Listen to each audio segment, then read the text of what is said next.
Hello students of class 6th.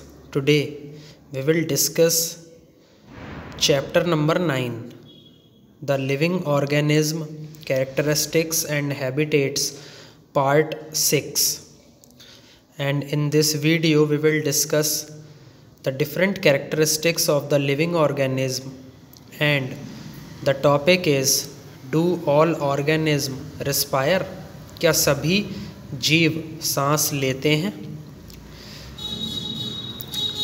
You know students, respiration is also one of the characteristics of living organism.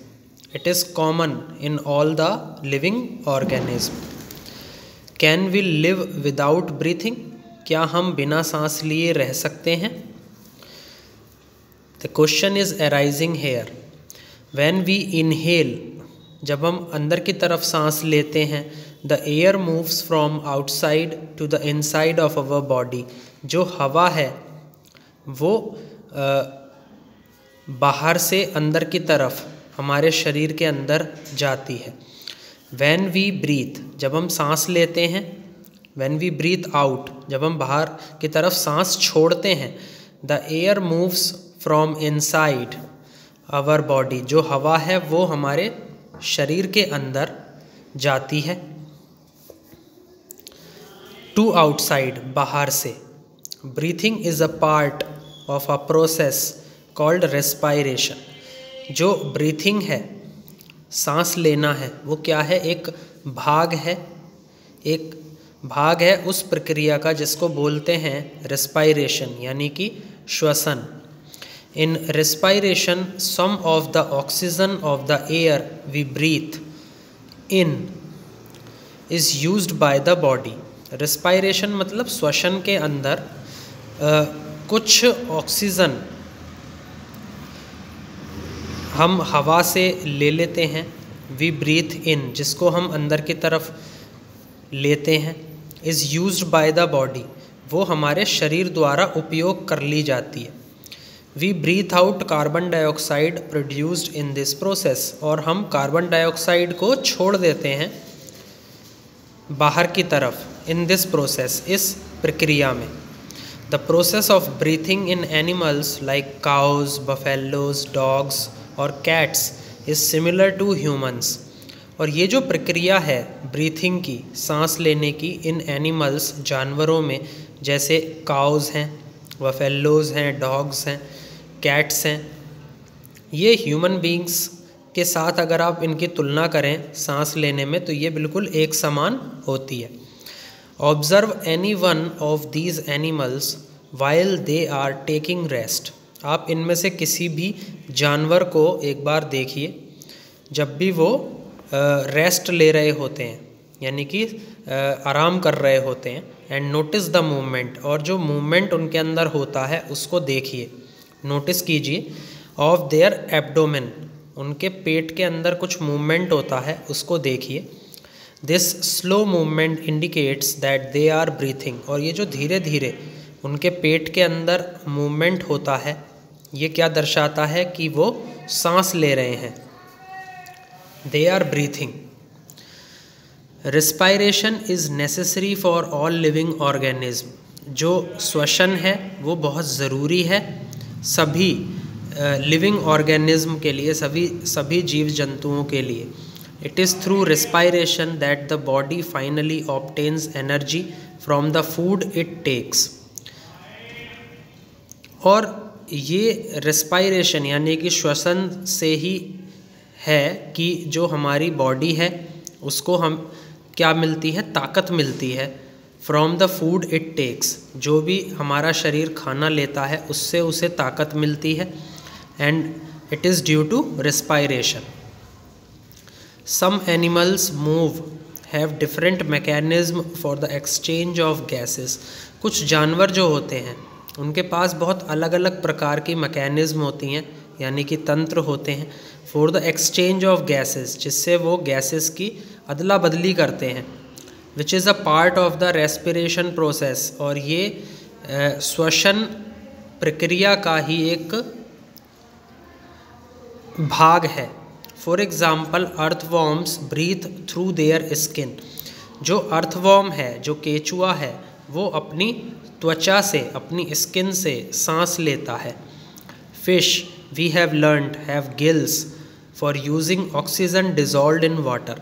जो fishes होती हैं, यानी कि जो मछलियाँ होती हैं, जो कि हमने पढ़ा है, उनके पास क्या होते हैं, गिल्स होते हैं, जिनसे वो जो डिजॉल्व्ड ऑक्सीजन है, पानी के अंदर जो घुली हुई होती है, वो ऑक्सीजन अपने सांस लेने के लिए उपयोग में लेती हैं।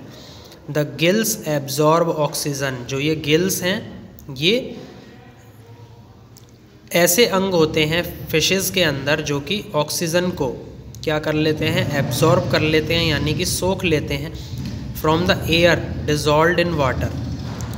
ओके, जो हवा है वो पानी के अंदर, जो हवा है वो पानी के अंदर घुली हुई होती है, तो इससे क्या होता है कि वो उस हवा को एब्जॉर्ब कर लेते हैं गिल्स के अंदर। Do plants also respire. अब यहाँ पर यह क्वेश्चन अराइज होता है कि क्या जो पौधे हैं वो भी सांस लेते हैं। Exchange of gases in plants mainly take place through leaves. जो अदला बदली है गैसेस की पौधों के अंदर, वो पत्तियों के द्वारा होती है। The leaves take in air through tiny pores in them. जो पत्तियाँ होती हैं वो हवा को अपने अंदर लेती हैं, उनके पास क्या होते हैं, टाइनी पोर्स होते हैं, जिनको बोला जाता है स्टोमेटा। तो स्टोमेटा की मदद से वो जो हवा है उसको अपने अंदर ले लेते हैं और उसका उपयोग करते हैं, और उनसे वो ऑक्सीजन को ले लेते हैं। They give out carbon dioxide to the air. और कार्बन डाइऑक्साइड को हवा में दे देते हैं। We learned that in sunlight plants use carbon dioxide. हमने ये पढ़ा है स्टूडेंट्स की जो सनलाइट है या सनलाइट में जो पौधे हैं वो कार्बन डाइऑक्साइड का उपयोग करते हैं खाना बनाने के लिए, एंड गिव्स आउट ऑक्सीजन, और ऑक्सीजन को दे देते हैं। The amount of oxygen released in the process of food preparation by plants is much more than oxygen they use in respiration. और जो वो मात्रा ऑक्सीजन की क्या करते हैं, छोड़ते हैं इस प्रक्रिया में ऑफ फूड प्रिपरेशन, जिससे वो खाना बनाते हैं, यहाँ पे बात चल रही है पौधों की, is much more than oxygen, ये कहीं ज़्यादा होती है उस ऑक्सीजन से जिन्हें ये रेस्पिरेशन में उपयोग करते हैं। Respiration in plants take place day and night. जो रेस्पिरेशन है, जो श्वसन क्रिया है पौधों के अंदर, वो दिन और रात दोनों समय होती रहती है। अब अगली कैरेक्टरिस्टिक्स आती है स्टिमुलाई। स्टिमुलाई को बोलते हैं उत्तेजना। Do all organism respond to stimuli. आइए इसका जो आंसर है वो हम इस वीडियो में खोजते हैं। हाउ डू यू रिस्पॉन्ड, कि आप किस तरीके से क्या करते हैं, रिस्पॉन्ड करते हैं, आप किस तरीके से जवाब देते हैं। If you suddenly step on a sharp object like a thorn while walking barefoot. If you suddenly step, अगर आप अचानक से किसी नुकीली वस्तु के ऊपर अपना पैर रख दें, लाइक अ थॉर्न, यानी कि सपोज करिए वो ऑब्जेक्ट क्या है, कांटा है, आप कांटे के ऊपर अचानक से अपना पैर रख दें। It is a sharp object, वो काफ़ी नुकीली वस्तु है। वाइल वॉकिंग बेयर फुट, जब आप पैदल चल रहे होते हैं या आप नंगे पैर होते हैं। Then how will you respond, तो आप किस तरीके से उस चीज़ का जवाब देंगे। How do you feel when you see और think about your favourite food, तो आप कैसा महसूस करेंगे जब आप देखेंगे या सोचेंगे आपका जो फेवरेट फूड है, यानी आपका जो पसंदीदा भोजन है, उसको देख करके। हाउ विल यू रिस्पॉन्ड, किस तरीके से आप उसका जवाब देंगे। You suddenly move from a dark place into bright sunlight, what happens, जब आप बहुत अचानक से अंधेरे वाली जगह से उजाले वाली जगह में जाते हैं जहाँ पर सनलाइट होती है। व्हाट हैपन्स, तो क्या होता है। Your eyes shut themselves automatically for a moment, जो आपकी आँखें हैं वो कुछ समय के लिए बंद हो जाती हैं, till they adjust to the changed bright surroundings, जब तक कि वो जो ब्राइट सराउंडिंग्स हैं, जो ऐसी सराउंडिंग्स हैं जहाँ से आपको क्या मिल रहा है, उजाला मिल रहा है, तब तक उसमें एडजस्ट नहीं कर लेती, तब तक के लिए आपकी आंखें बंद हो जाती हैं। Your favourite food, bright light and a thorn in the above situations are some examples of changes in your surroundings. आपका पसंदीदा भोजन और ब्राइट सनलाइट और थ्रोन यानी कि कांटा, जो हमने ऊपर अभी सिचुएशंस को डिस्कस किया है, वो कुछ ऐसे एग्जाम्पल्स हैं जिनमें आपको बदलाव नज़र आते हैं आपकी सराउंडिंग्स में, आपके परिवेश में। All of us respond immediately to such changes. हम सभी एकदम से जवाब दे देते हैं इन सभी बदलावों के। Changes in our surroundings that makes us respond to them are called stimuli. और ये जो बदलाव आते हैं हमारे परिवेश में, ये हमें जवाब देने पर मजबूर करते हैं और इसको बोला जाता है स्टिमुलाई यानी कि उत्तेजना। Do other animals also respond to stimuli? क्या जो अन्य जानवर हैं वो भी आपकी इन उत्तेजनाओं का जवाब देते हैं? Observe the behaviour of animals. आप क्या करिए, उन जानवरों का व्यवहार को एक बार देखिए। When food is serve to them, जब हम उन्हें कोई चीज़ भोजन में देते हैं, तब आप उनके रिएक्शंस को देखिए, उनकी प्रतिक्रिया को देखिए। Do you find them suddenly becoming active? क्या आप उनको अचानक से एक्टिवनेस में देखते हैं?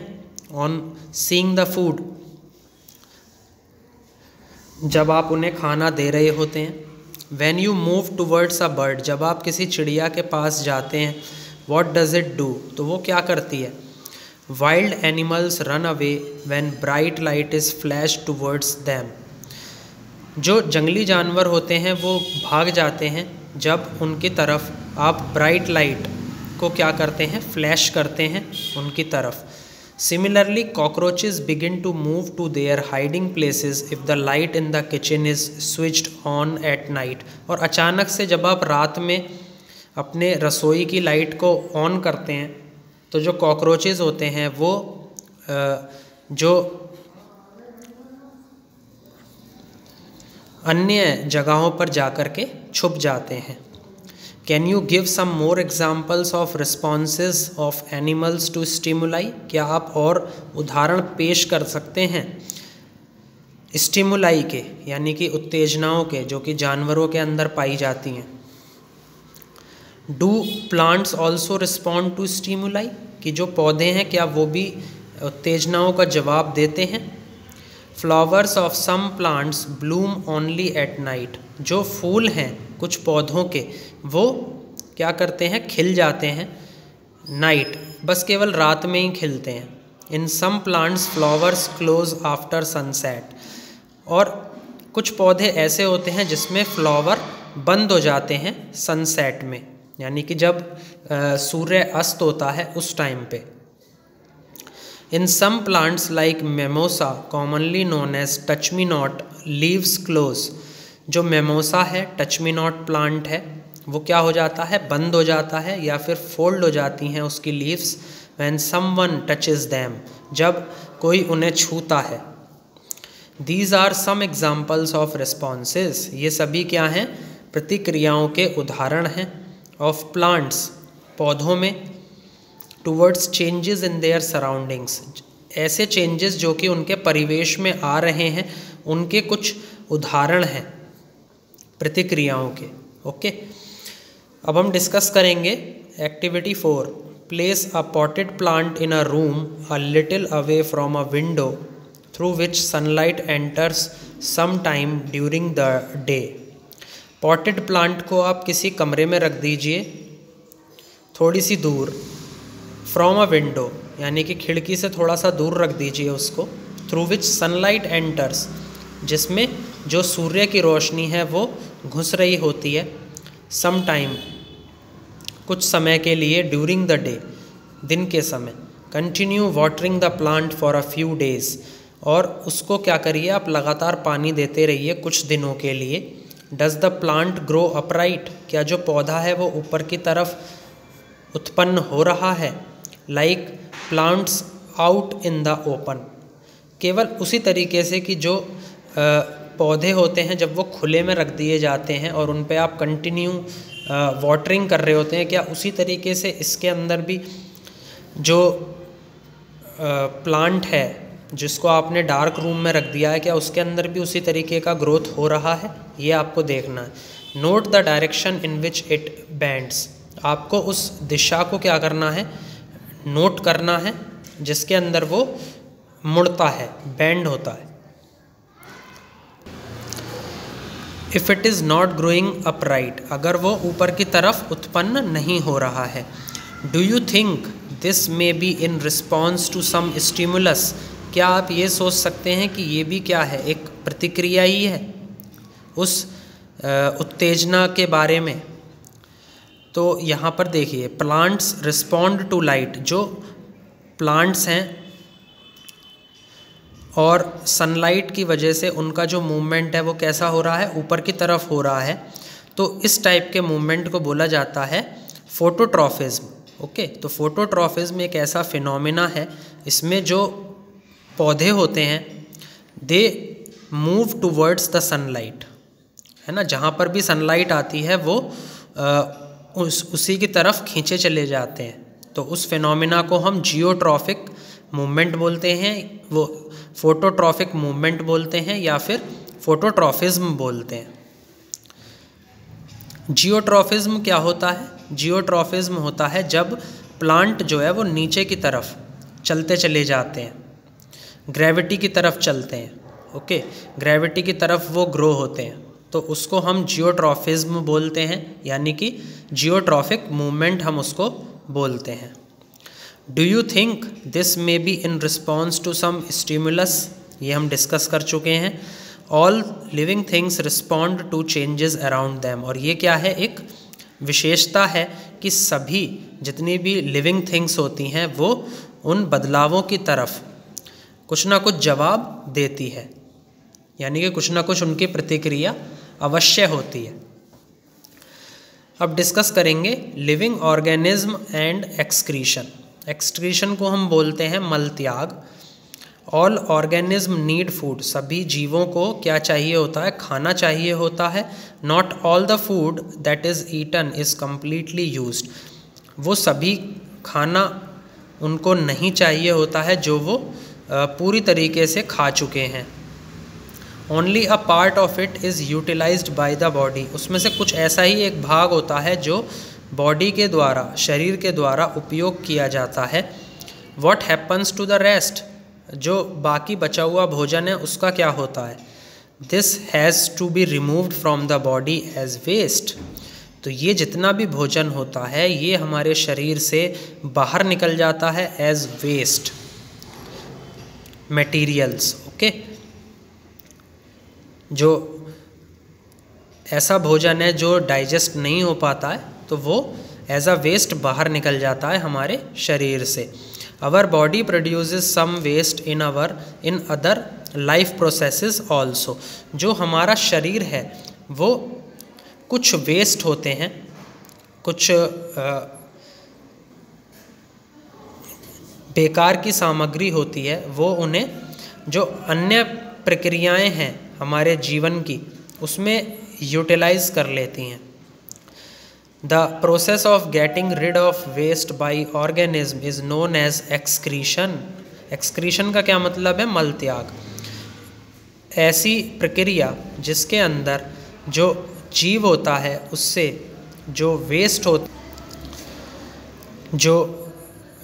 होते हैं उसको उसके बाहर निकलने को क्या बोला जाता है, एक्सक्रीशन, यानी कि मल त्याग। डू प्लांट्स ऑल्सो एक्सक्रीट, क्या जो पौधे हैं वो भी क्या एक्सक्रीट करते हैं, क्या वो भी मल त्याग करते हैं। They do but not as seen in animals, वो करते हैं लेकिन उस तरीके से नहीं करते कि जैसा एनिमल्स यानी कि जानवरों में दिखाई देता है। The mechanism in plants are a little different, और ये जो मैकेनिज्म है, ये जो तंत्र है पौधों के अंदर, ये थोड़ा सा अलग होता है। Some plants find it possible to store the waste products within their parts in a way that they do not harm the plant as a whole. कुछ पौधे ऐसे होते हैं जो अपने आप को मुमकिन बना पाते हैं, वो क्या करते हैं, जो वेस्ट प्रोडक्ट्स हैं, जो ख़राब सामग्री है, उसको एक जगह पर स्टोर कर लेते हैं अपने भागों में, अपने शरीर के जो अंग होते हैं उनमें, in a way that they do not harm the plant as a whole. वो जो पूरा पौधा है उसको नुकसान नहीं पहुंचाएंगे, इस तरीके से वो उन्हें स्टोर कर लेते हैं। Some plants remove waste as secretions. कुछ पौधे ऐसे होते हैं जो वेस्ट प्रोडक्ट्स को अलग कर देते हैं बाय सिक्रीशंस, यानी कि स्रावित करते हैं वो। ओके, स्रावित करके अपने जो वेस्ट प्रोडक्ट्स हैं उनको बाहर कर देते हैं। तो आगे जाने से पहले मैं आपको एक चीज़ बताना चाहूँगा कि जैसे मैंने आपको बताया था कि प्लांट्स रिस्पॉन्ड टू लाइट, जो पौधे हैं वो लाइट की तरफ रिस्पॉन्ड करते हैं, और उस फेनोमेना को बोला जाता है फोटोट्रॉफिज्म। तो ये क्या करते हैं, प्लांट्स ग्रो हो जाते हैं टूवर्ड्स द लाइट। ओके, कोई भी लाइट सोर्स है तो उसकी तरफ इसकी जो पत्तियां होती हैं पौधे की, वो उसी दिशा में जानी शुरू हो जाती हैं, जिससे प्लांट ग्रो करता है लाइट की तरफ, रोशनी की तरफ। तो उस फेनोमेना को फोटोट्रॉफिज्म बोला जाता है। जियोट्रॉफिज्म क्या होता है, जो पौधा है वो ग्रेविटी की तरफ उत्पन्न होता है। Okay, growing towards gravity is known as geotropism. तो ये इस तरीके के मूवमेंट प्लांट्स के अंदर देखे जाते हैं, और ये आप क्या बोल सकते हैं, प्लांट्स के अंदर जो रिस्पॉन्स टू स्टिमुलाई है वो भी आप इन एग्जाम्पल्स के थ्रू देख सकते हैं। अब हम कंटिन्यू करते हैं chapter. Excretion is another characteristic. जो मल त्याग है वो भी क्या है, एक विशेषता है जो कि सभी जीवों के अंदर क्या है, कॉमन है। ओके, तो आई थिंक स्टूडेंट्स आपको मेरा ये जो वीडियो है ये समझ में आया होगा। Please like, share and subscribe my video. Thank you.